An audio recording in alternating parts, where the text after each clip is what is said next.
Hey folks, welcome to the Sunday edition of Mediocre Cover Band Guitar Guy. So it's been a year now since I've been doing these. I celebrated a year-long anniversary last Saturday. Been a little bit too busy to get a video up. Had a lot of shit on the go with work and stuff, so I'm only getting around to it now. So first things first, I guess I'd like to thank the 5 or 6 people who have been watching these over the last year. I really appreciate you guys tuning in every once in a while when I get a chance to flick these up and make a comment or say, good job or whatever, even if it was mediocre or not. I actually really appreciate it. And it means a lot. And a lot has happened in the last year. We're still dealing with COVID-19. We all thought we'd probably be playing again by now, and a lot of people haven't been. We were lucky. I know myself and my band that I play in. We gigged from June to February, no, not February, June to January fairly regularly, and managed to have a little bit of fun, and then it just died out. So, we thought we were going to be back, but we're not, and it's unfortunate. But we do have a lot of acoustic acts going out and about now, and those guys are gigging regularly, which is good. It's good to see somebody playing. We got to get out and support them. And like I said, I covered a lot of ground in the last year, and I've gotten a lot of positive feedback. I've also gotten some negative feedback. I got a message from a guy who said if I was going to post these things up, I should take the time to actually do a bunch of takes and get my stuff a little bit better, like a little bit more tighter, and play it a bit more properly. And that's great to say, but the thing is that I've got a fairly busy life and I don't have 64 takes to put into one of these videos. I have this place that I go every single day. It's called work, and that takes up about 10 hours of my day right there. Then we've got kids, and we do like to clean the house once in a while and do things like that, and then have what's called a life outside of all of that. We all can't live with Nan and get her to make us fish sticks and shit like that every day, and sleep in her basement in her underwear. That's just not my life. If I had more time to dedicate to it, I'd probably pop something up every week or every couple days or something, but I don't.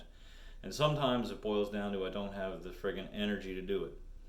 The guy also said, it's more than just posting videos up just to stroke your own ego, to watch yourself play guitar. I cringe every time I watch one of these, and I don't actually. I'll watch them maybe once just to make sure I didn't drop too many F-bombs, because I do say fuck a lot. And if I feel that I've over excessively used the word fuck, then I tend to pull back and redo them. But no, I don't usually watch these very often.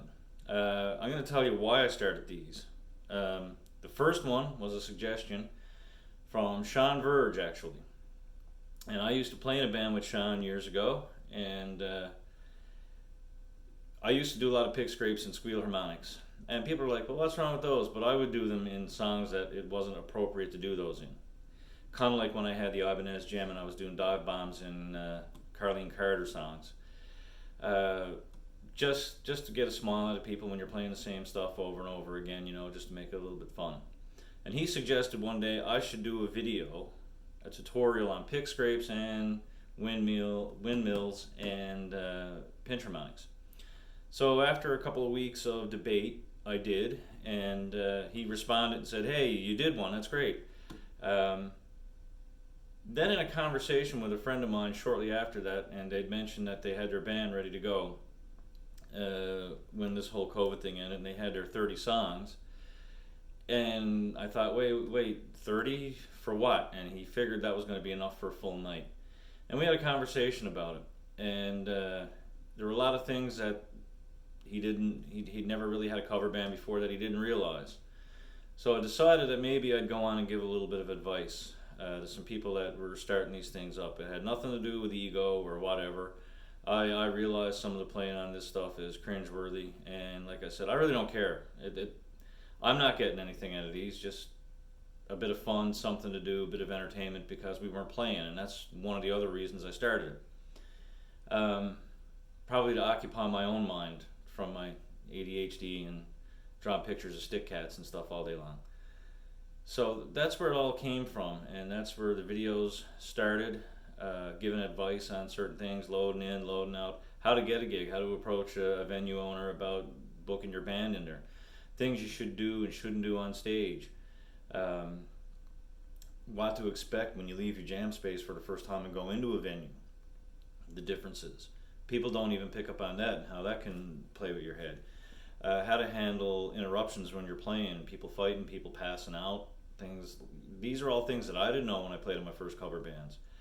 How to deal with certain situations, how much gear you should take to a gig. And I mean, I'm at this a long time, and anybody who's been at this a long time will tell you that the less you take in, the less you have to take out, the quicker you get home. Or you get to the drive-thru at McDonald's before they start serving fucking breakfast at 4 a.m. Who the fuck eats breakfast at 4 a.m. on a Sunday morning? I don't know. But anyway,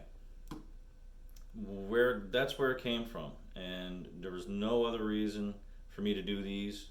They're not tutorials on learning how to play anything, because I don't know what I'm playing half the friggin' time, as you can just see by whatever it was the fuck I just did there then.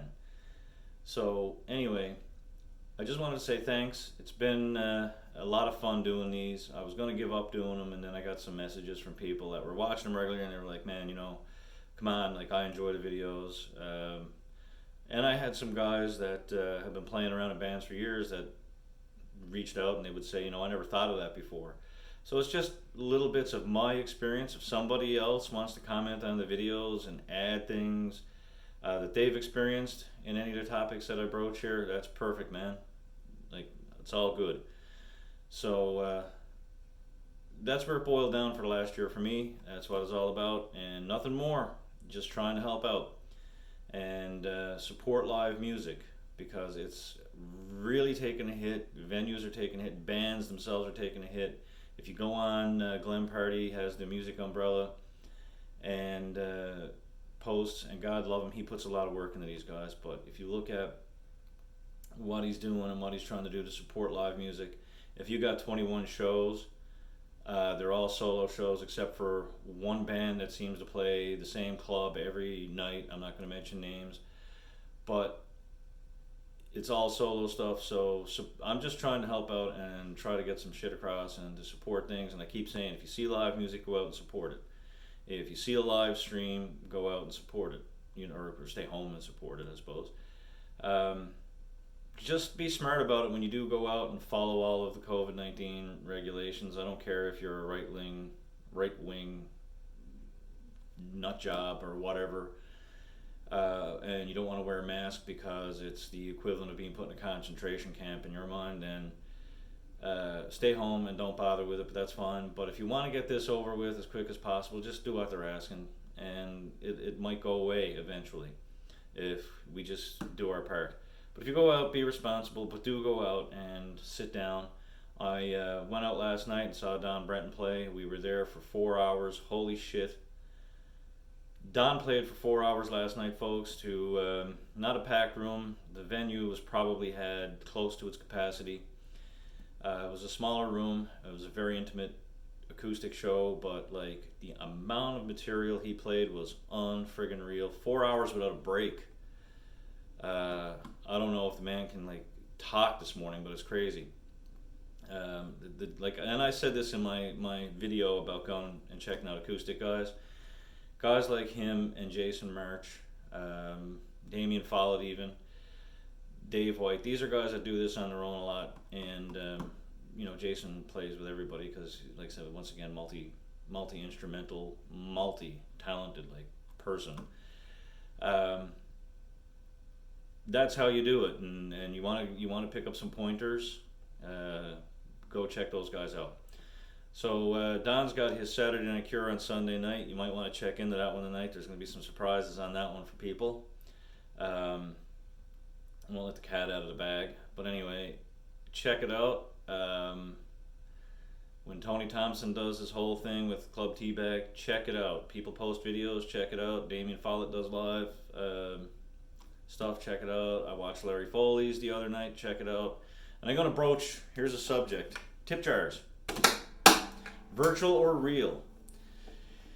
I didn't hear of a tip. I've seen the tip jar down the Greensleeves for years, and I would look at it and it would like be fairly empty. Someone have a pen thrown in, or maybe a button off a jacket or something, and a loonie. And I thought, hey, it's a little bit weird. I've never seen tip jars in bars before. I went to Nashville, and this is how they get paid. So either a band member they'll work out a little instrumental break or something, and a band member will go around with a beer bucket, you put the beers and shit in, and collect money from the crowd. Or if you want to make a request, you bring money up. There was an entertainer here in the city a while ago who threw up a tip jar and got a virtual tip jar on his live stream and was attacked for it by somebody who sent them an inbox, and which was like kind of shitty. The thing about it is that when you're a musician and this is all you do for a living, you're out of work right now. So if you're going to put up a live streaming show, then it's up to you if you want to put a virtual tip jar there. If you don't, and you're doing it because you just want to perform and you're having fun doing it and it's just something that you feel you're giving back, that's great. If you're doing it because you were booked 4 nights a week doing gigs and now you're doing nothing and you want to put a virtual tip jar there, there's nothing wrong with that. That's up to the artist, that's up to the person who's doing it, not you. If you don't want to donate, don't. If you do, do. Otherwise, just keep your mouth shut. There's no need of being like a dickhead about it and messaging somebody and comparing it to being down on out in the city out there walking around with a coffee cup looking for change. That's not even comparable, and it's not even fair to say.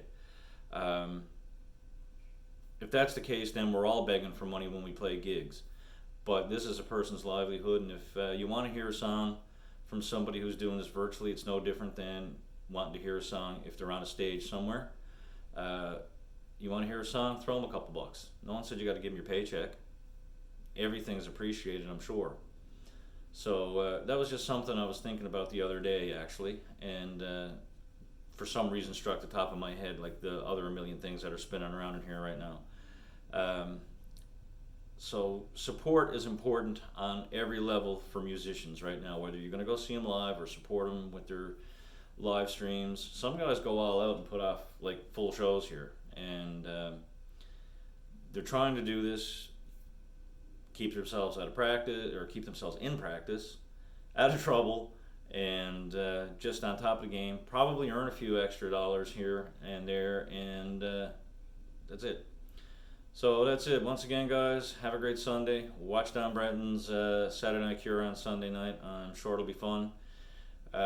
Take care of each other, support musicians, take one in and let them live in your house if you got to, all that good stuff, and cheers.